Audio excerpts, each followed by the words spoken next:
Hi, and welcome to Power Hour. Power Hour is a monthly professional development training that we do every first Wednesday of the month at noon. We also post these videos on YouTube as well. So we're happy to have you. Please check back with us in a month for the next training as well. Again, first Wednesday of the month, we do these every month to provide you with free professional development training. And this month, we're going to be talking about performance measurement and metrics. I'm going to be your instructor. My name is Sheila Blair. What qualifies me for this training is that I'm an industrial and organizational psychologist, and I understand the need to provide SMART goals, which we'll get into, along with metrics to keep employees motivated. These days, really, metrics is the language of business. It's the only meaningful way, one of the only meaningful ways to measure success. Metrics are going to come from data. We need data in order to make solid business decisions. The data is going to come from our it becomes our evidence, our proof of why we're making certain decisions in the workplace. Without data, basically the highest ranking official in the room gets their way, whether it's correct or not, whether it leads us in the right direction or not.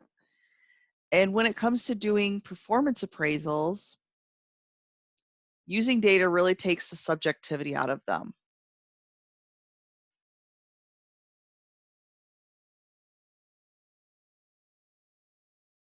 Metrics are a necessary part of modern business.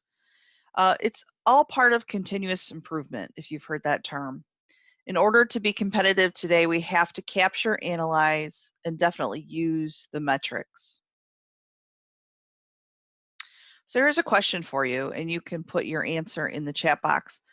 The first step to identifying performance measurement and metrics is to what? A, find out about what our competitors are doing. B, conduct a strategic analysis.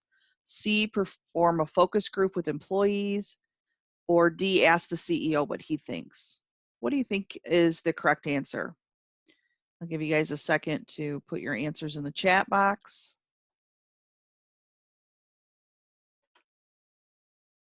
Okay, we're getting a few different answers. The correct answer is conduct a strategic analysis. So what does that mean? How do you come up with understanding the work we need to accomplish, by which we are then measured on our performance? They're all related. We have to start the process with a strategic analysis. And these are the steps that we would take throughout the process. So first, we would conduct a strategic analysis to develop measurable objectives. Critical success factors help us to identify the goals that matter. We're going to talk more about what critical success factors are in just a little bit. Then we create metrics and targets based on how and to what level we want to perform. Then in our organizations, we would communicate these changes and expectations. Then we monitor, measure, and report the metrics. Now, if I were to add one more thing to this list at the end, it would be to use the information and data captured to determine if we chose the right metrics. That's all part of continuous process improvement and quality. Strategic analysis leads to our ability to develop measurable objectives of our work, which then leads to performance measurement. We're going to conduct the first 4 of these in just a moment. I'd like to say that in an ideal world, our C-suite officers would be the ones conducting this strategic analysis, maybe on a company retreat or something like that, where they're locked away and they can actually put their full thought into it. But that doesn't mean we can't do this for our own departments, our own employees, and even for our own positions.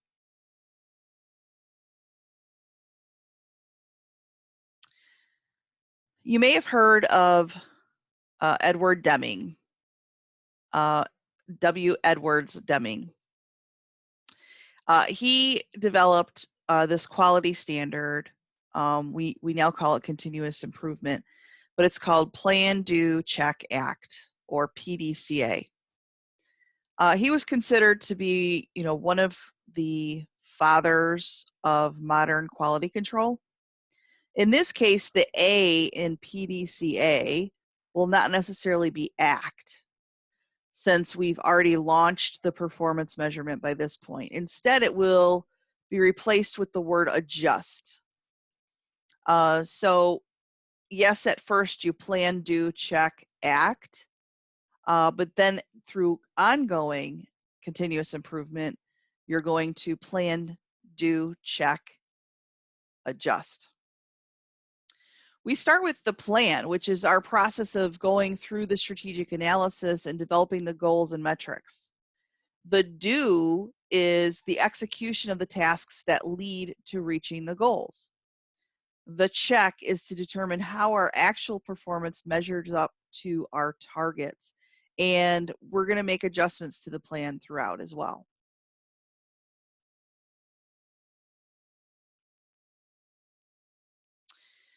Probably the biggest rule about performance management is that your goals and what you're measuring needs to be aligned with the company strategies.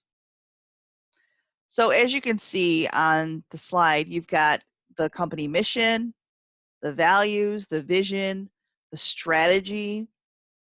There's also something called a balanced scorecard, which I can get into later. From there, we create strategic initiatives, and then it whittles it down to personal objectives.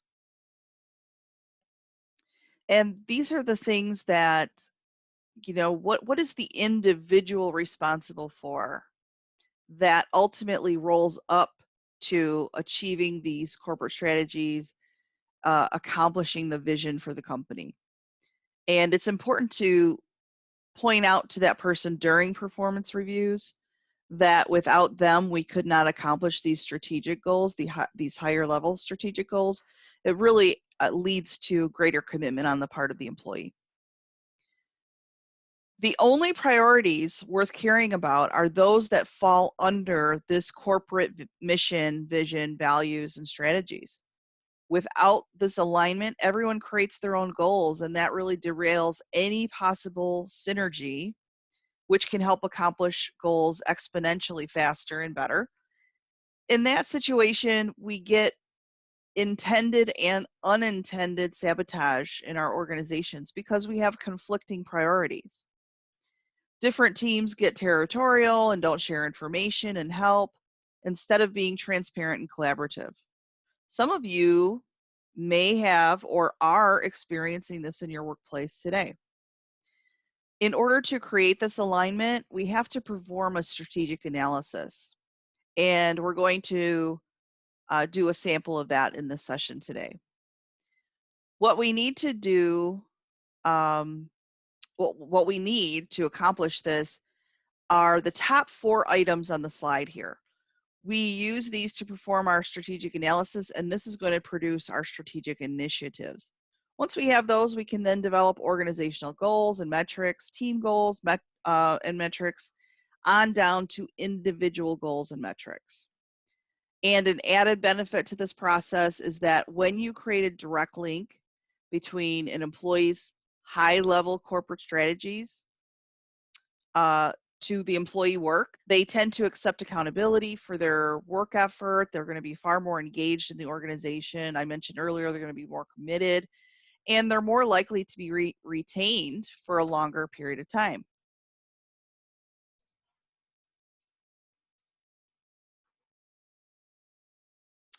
In order to start strategic analysis, we're going to develop a balanced scorecard. These are components of a balanced scorecard here on the slide. There's 4 separate concepts that are all interrelated. One is, coming at a goal from a financial perspective. And you can see examples here on the slide. What does that mean, a financial perspective? Most goals, when we think about creating goals, most goals are related to financial. And this is where we get in trouble, when we don't consider the other aspects. And that's why the balanced scorecard was created, to give you a balance of when you're developing goals, not just to be thinking about financial benefits. So when you have a goal that, let's say your goal is to increase your customer base by 10% this year. That's a great goal. It's mostly financial because we need those customers to bring in additional revenue. That's how we think of it. But what else is available to us? What are the other benefits that we're missing? And that's what the balanced scorecard does. Another section in the balanced scorecard is about learning and growth. What if we bring on a customer who is not our typical customer? Well, that means we get the opportunity to learn about maybe a new industry or a new type of work.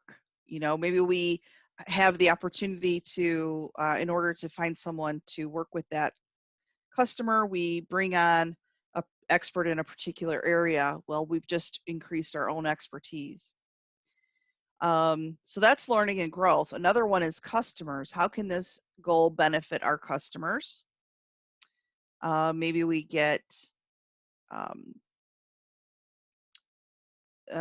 based on these new customers, maybe we get some benefits for our existing customers out of that new relationship. Internal business processes. This is how can our processes benefit, our process, our policies, our protocols, all those things. How can they benefit from this particular goal as well? So those are the kind of things that we want to be thinking about when we're setting goals, is a balanced scorecard, not just the financial components. It really provides us with a balanced picture of the company's health and not just a one-sided aspect, like typically financial performance. About 80% of the top organizations use balanced performance metrics similar to this. We're going to talk about the vast majority. We're talking about the vast majority of Fortune 500 companies. Top performing companies are using a balanced scorecard. So the first thing to look at is mission, vision, and strategies. See what they're trying to convey. What's important to the company? What do they want to accomplish? How can they achieve their goals or strategies? We are going to break those answers down into these 4 categories here. So let's look at an example that I've provided.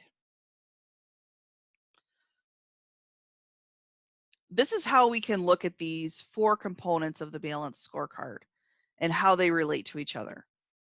And we're going to start with learning and growth perspective.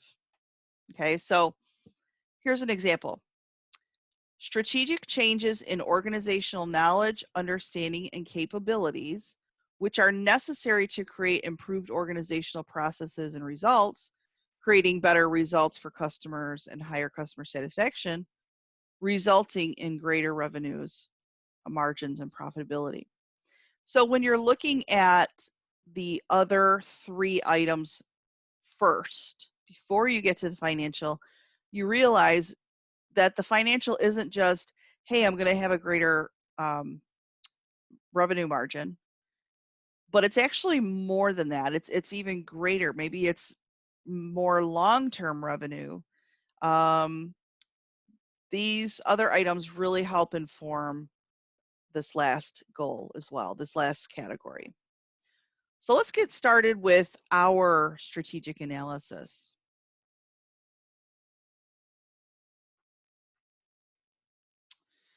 Just a quick question for you. You can put your answer in the chat. We haven't discussed this yet, what a critical success factor is, but I just want to see where what you think it is.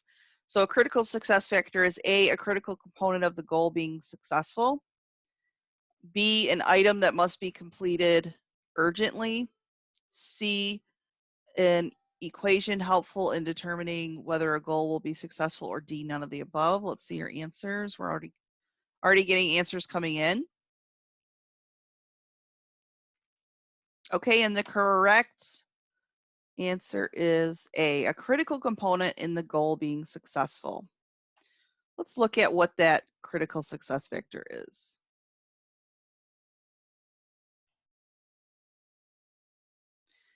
Here's an example. What is it about our customer? What is it about our customers that is critical to our success? Do we need more of them? Must they see us as better quality than our competitors? Must they perceive our service or value differently than they do now? Okay, so critical success factor is a make or break situation. It's the thing that's going to make this goal happen or break this goal, make it not happen. It's a must do. It takes us from ideas to action, okay? So here's an example. Let's say we want to improve customer service. That's a goal, okay? We want to improve customer service. It's not a metric yet. We haven't said by 10%. That's a metric. But let's say just we want to improve customer service. Okay, the critical success factors to that are, what does customer service mean? So in our case, let's say that we have we operate a call center. Okay, so for our customers, customer service means they want to get to us quickly, quick access. They want us to provide them with accurate information, and they want us to use a friendly tone, not like we're ruining their day. Okay, so when it comes to customer service, the critical success factors is it must meet this criteria. And now I'm going to break that down further, and I'm just going to look at this quick access one. So to break down quick access, these are called performance indicators. What does that mean, quick access? Well, it could mean that we decrease our phone wait time. Again, I haven't added a metric to that. That would look like make sure that we're not keeping customers on hold longer than 15 seconds. Okay, 15 seconds, that's the metric. So decrease phone wait time. We want to make sure that we answer the call within 3 rings. And then once we do have them on the phone and we have to put them back on hold for some reason, how long is that wait time? So we would add a metric to that. Okay, so those are the performance indicators. So we have the goal, the performance topic, we've got the critical success factors. What does it mean to have better customer service? What are our customers expecting? And then we can also break those down further into performance indicators. So what are metrics? I've mentioned a couple things. Metrics are your key performance indicators, your KPIs, if you've heard that term. They're used to analyze performance. They're aligned with your organizational goals. They ensure initiatives are on the right track. And they can be measured in some way within the company. So really, without metrics, if you can't tell something is wrong, you can't take action and fix it until it's too late. So we need our metrics. That's why they're so important in modern business today. Another quick question for you. When choosing metrics, they should be A, visible to the employees at all levels of the organization. B, real time and not after the fact. C, based in organizational strategy, or D, all of the above. I'll give you a couple seconds to answer that in the chat box.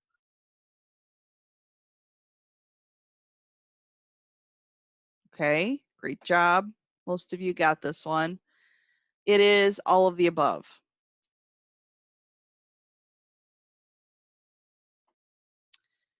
Metrics should be visible to all employees. So they should know what they're being measured on so that they can keep that in the back of their mind and use that as a goal in their daily work.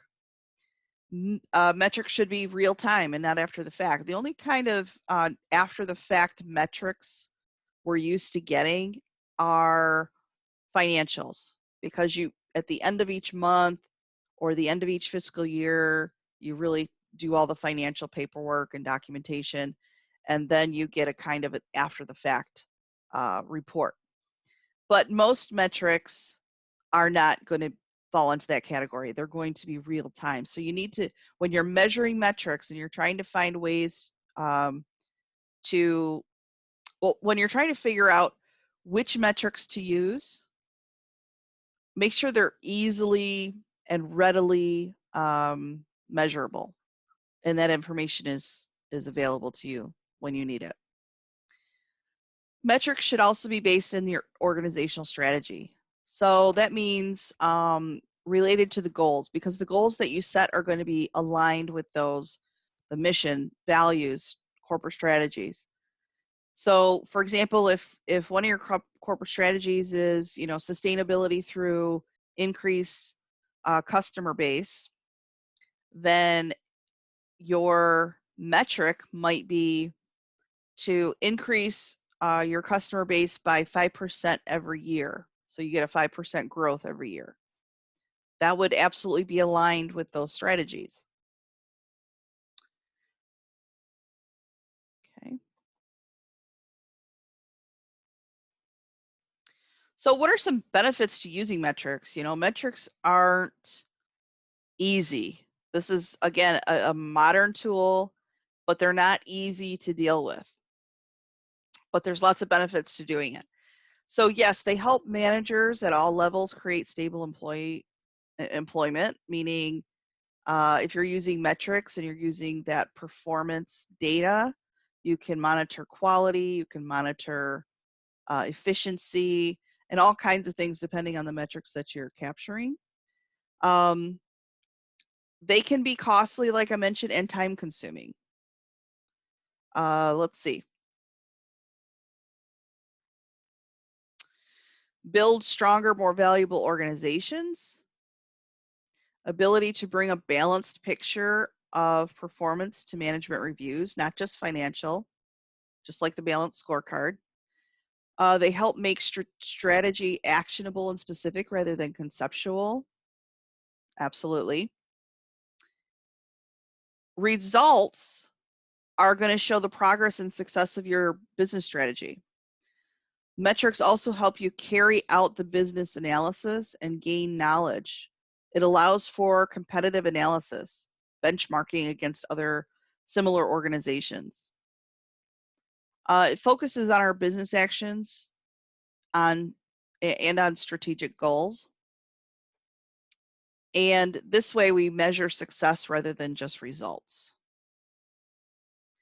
When we're using metrics, we absolutely have to develop SMART goals. Okay, when we say SMART goals, it means it meets the SMART criteria. SMART is an acronym and it stands for specific, measurable, achievable, relevant, and time-bound. Okay, here's some examples. If we look at the one on the right, the item on the right here, which is this one here. This is one of the corporate strategies, and that is to improve the company's gross profit by 25% in 1 year. Now, in order to do that, they've decided that just one thing needs to happen to accomplish this goal, and that is that the sales department increased sales revenue by 40% over the next year. And so you've got a corporate goal, you've got a department goal, and within that department, you've got an individual goal. So Bob, one of the salesmen, has a goal of increasing his customer base by 20% within the next 12 months. Okay, so you've got your corporate goal, breaking that down. How can the different departments help the organization achieve that goal? And then once the department has a goal related to the corporate goal, then how do you get individual goals out of that? Okay. By working with the end goal in mind, we're able to work backwards to identify the contributors to that goal from the lowest level.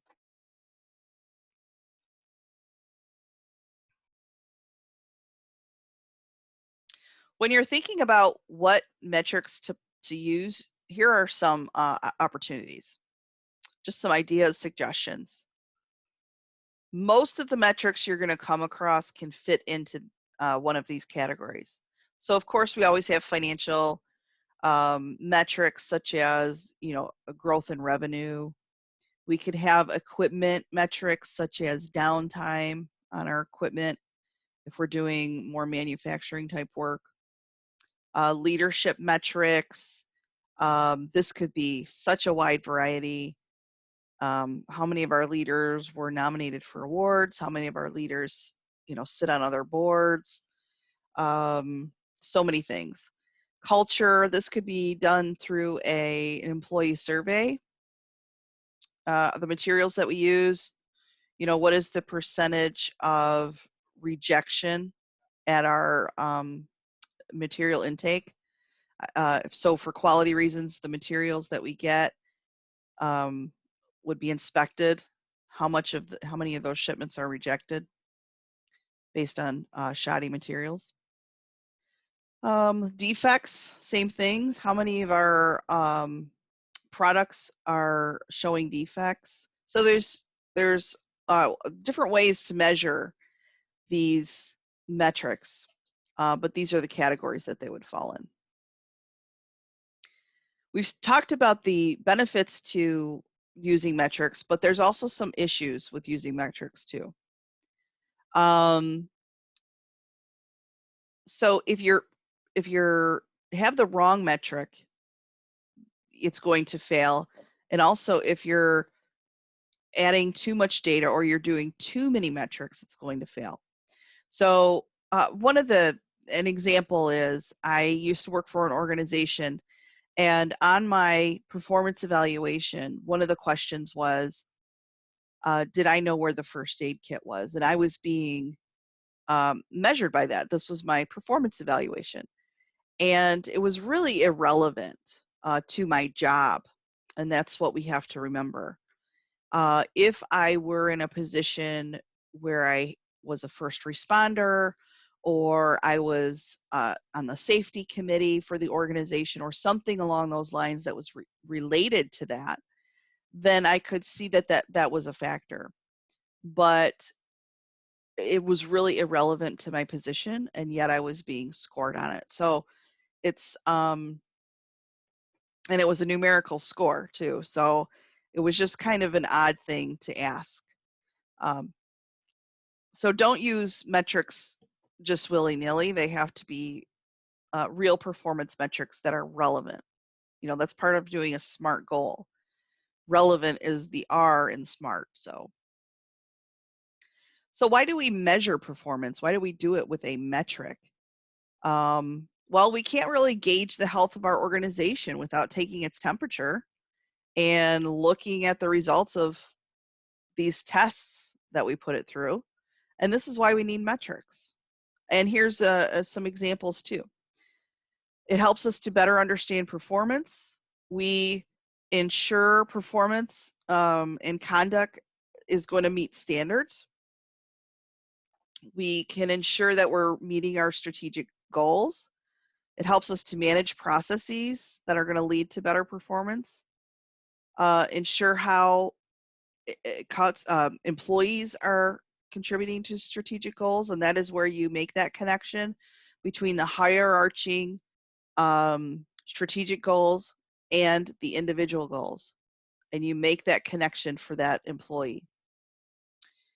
And then also improving accountability among employees.